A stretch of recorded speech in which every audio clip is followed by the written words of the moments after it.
কবিতা পাঠের সময় এখন।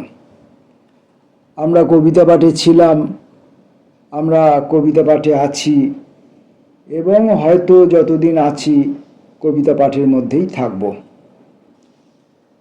পত্রিকা থেকে কবিতা পাঠ এই পর্বে আমরা পড়ব সমতট পত্রিকার পঞ্চম বর্ষ 2025 সংখ্যা থেকে কবিতা।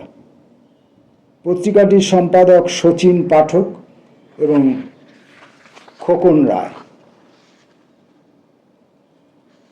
আগরতলা থেকে প্রকাশিত সমতট পত্রিকাটি থেকে আমরা কয়েকটি কবিতা পড়ব। প্রথম কবির নাম শ্যামল জানা। ঘৃণা। তুমি সেই দেমাকি শীতকাল, তোমার নিজস্ব একটি চাঁদ আছে কমলা রঙের। তুমি ভোরের প্রথম পাতা উল্টালে 80% কুয়াশা তোমার কথা শোনে। দয়া করে একটা দুটো মেঘের বকলস তুমি খুলে রেখেছ, অথচ যতবার তুমি শূন্যে বৃষ্টি লেখো ততবারই বানান ভুল হয়ে যায়। তখন তোমার একটু রাগ হয় আর জোরে হিমশীতল একটি ফুঁ দাও, সাথে সাথে উত্তর থেকে দক্ষিণে ছুটতে থাকে কনকনে হাওয়া।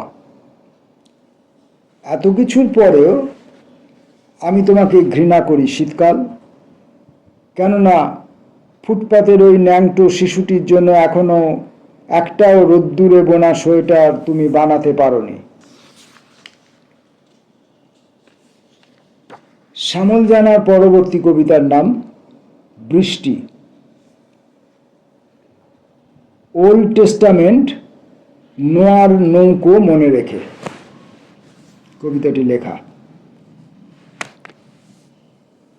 সেই ঢাউস নৌকো থেকে চটি খুলে নেমে আসছে যে বাতাস, আমি জানি সে আজ নখ কাটেনি। তার গা থেকে অবিবাহিত জ্যোৎস্নার গন্ধ বেরোচ্ছে, তবু তাকে আমি গায়ে না মেখে পাশ কাটিয়ে যাই। এত চতুর যে সে আবার ফিরে আসে। তুমি তখন সেই নৌকোকে মাখা ময়দার মতো টেনে লম্বা করছো। তোমার হাতে লেগে যাচ্ছে সাহিত্য দিগন্ত রেখা। বাতাসটা ওই নৌকো থেকেই তা নেমে এসেছিল, কিন্তু ওখানে সে আর ফিরে যেতে পারবে কি? নৌকোটাকে এখন ঈশ্বরের মাথার ফিতের মতো সরু লাগছিল। তুমি একবারও রাবার বা পেন্সিল ব্যবহার না করে তাকে সযত্নে দিগন্ত রেখার সঙ্গে মিশিয়ে দিলে।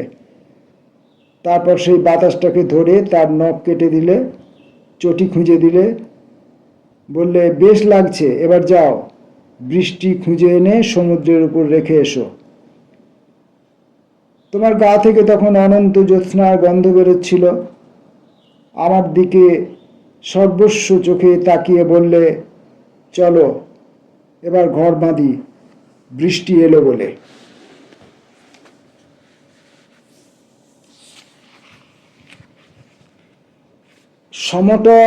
সমতট পত্রিকা থেকে কবিতা পড়ার এবারের কবির নাম বৌধায়ন মুখোপাধ্যায়।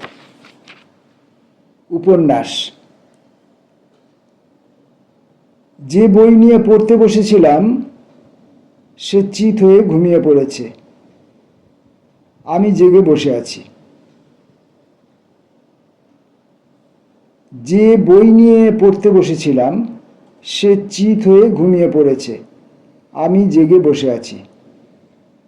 যে বইটি নিয়ে পড়তে বসেছিলাম সেই বইটি চিত হয়ে ঘুমিয়ে পড়েছে আর আমি জেগে বসে আছি। এ বই তো এখনই উঠে বসে, কলতলার পাশ দিয়ে হেঁটে যেতে পারে। আসলে উপন্যাসের বই তো, বহু মৃত ও জীবন্ত চরিত্র ওর জঠরে, তাই মানুষের মতো নড়ে চড়ে ওঠে, কিংবা কিম্ভূত হয়ে আবছা অবস্থিত হাওয়া ওর পক্ষে মোটেই বিচিত্র নয়। বহু মৃত ও জীবন্ত চরিত্র ওর জঠরে। আসলে উপন্যাসের বই তো, বহু মৃত জীবন্ত চরিত্র ওর জঠরে, তাই মানুষের মতো নড়ে চড়ে ওঠা কিংবা কিম্ভূত হয়ে আবছা অবস্থিত হওয়া ওর পক্ষে মোটেই বিচিত্র নয়। এমনকি ঘুমিয়ে না ইহলীলা সাঙ্গ করেছে, বইটাকে খোঁচা মারতেই সামান্য মুখ খুলল। তেতকি মাছের মতো আধখোলা ঠোঁটে আমি সামান্য গঙ্গা জল দিলাম, তারপর ওর বুকে একটা গীতা রাখলাম। বৌধায়ন মুখোপাধ্যায়ের পরের কবিতার নাম কবিতার বই। নীল মলাট কিছুদিন আগে সুতৃপ্তির আড্ডায় কবিবন্ধু পড়তে দিয়েছে। বইটা এগরোল কিংবা হট ডগ খায় না। খবরের কাগজের কাছে রাখলে রেগে যায়। বইয়ের তাকে দুটো উপন্যাসের মাঝে রাখতেই ছিটকে এসে আঘাত করলো কপালে। কপালে এমন দুঃখ ছিল কবিতার উমেদার হয়ে। স্টিফেন স্পেন্ডার কি করেছিলেন এমন যন্ত্রণায়? এলিয়ট, ইসারুড, জীবনানন্দ কি পুলটিস লাগিয়েছেন? এমন দীর্ঘবাস কাজের বাড়িতে কবিতাকে নিয়ে একটু সেবা যত্ন তোর কে করবে বল এই ব্যস্ত বাড়িতে? দিনে দিনে নীল বইটা আরও কৃশকায় হলো।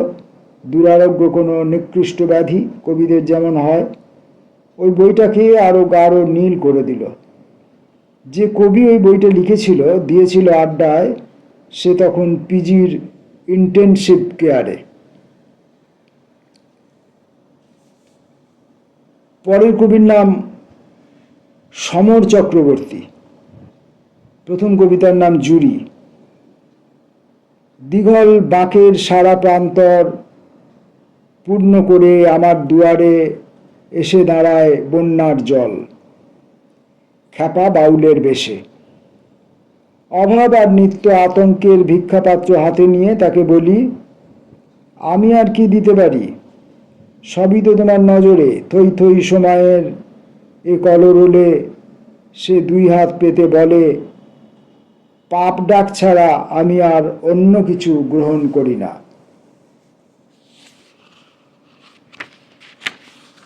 সমর চক্রবর্তীর পরের কবিতা শহর দখল। চাঁদমারি বানিয়ে যতই নিশানা সাধো, চাঁদমারি বানিয়ে যতই নিশানা সাধো, চাঁদমারি বানিয়ে যতই নিশানা সাধো, সবার চোখ ধাঁধিয়ে দেখাতে চাও তোমার দুর্দমনীয় প্রতাপ। মিডিয়াকে ঘুমিয়ে রেখে গোপন বার্তা এসেছে বৃক্ষের বীজ পোড়া যত গুলতির গোলক আজ ছুটে আসছে এই শহরের দিকে। সবুজের শহর দখল আর ঠেকানো যাবে না। কোথায় সবুজ? সবুজ তো দেখতেই পাই না। পত্রিকা থেকে কবিতা পাঠ পর্বে আজকের শেষ কবির নাম মাধব বণিক। অনেক নতুন কবির কবিতা পড়ার সুযোগ পাচ্ছি। আমি কবিতা পাঠের সময় খুব দক্ষতা প্রতিষ্ঠিত করতে বা প্রতিপন্ন করতে চাই না। কবিতাগুলোকে ঘুরিয়ে ফিরিয়ে পড়তে চাই এবং শোনাতে চাই। মাধব বণিকের কবিতা জল শরীর।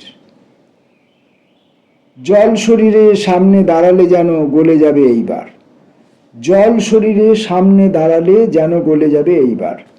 ভিজে যাব আমিও। থুতনি থেকে গ্রীবার সাগরে ঝাঁপাচ্ছে সাদা পায়রা। বুকের তিলে উঠছে মুখবন্ধ চিঠি।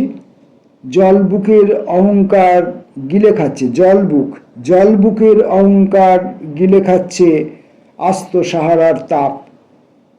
তুমি মেঘখণ্ড হতে পারো না। চান ঘরে এখনো জলের শব্দ, এখনো আমার বুকে তোমার ছল, ঢেঁকি ছাটা ভাতের গন্ধ শহরময়। মাধব বণিকের পরের কবিতা ইচ্ছে। বলার অপেক্ষা রাখে না অনেক কিছু। ভ্রু কাঁপিয়ে শাঁখ বাজিয়ে অনেক কথাই বলা যায় না। উদাসী বাতাস, শীতের পোশাক যেন জড়িয়ে থাকে গা। নির্জনের গন্ধ আলাদা, উপমায় শরীর এসে যায়। উজানের বৃষ্টিতে কেউ কেউ ভিজে যায় বারান্দায়। ত্রাণ শিবির নিষ্প্রদীপ। গুহার ভেতর অন্ধকার ছাড়া আর কিছু নেই। ইচ্ছে হয় অন্তত একটা গোলাপ কাঁটা যদি ফুটতো হাতে, আর ভাটির বৃষ্টিতে ভিজে যেত গ্রীবা। পত্রিকা থেকে কবিতা পাঠ পর্বে আমরা সুদূর আগরতলা থেকে প্রকাশিত সমতট পত্রিকার পঞ্চম বর্ষের 2025 সংখ্যা থেকে পরপর কয়েকজন কবির দুটি করে কবিতা পড়ব। এই পত্রিকার অনেক কবিতা আছে, অনেক কবি আছেন, তাদের কবিতা ক্রমে ক্রমে আমরা পড়ে শোনাব। আজ এই পর্যন্ত।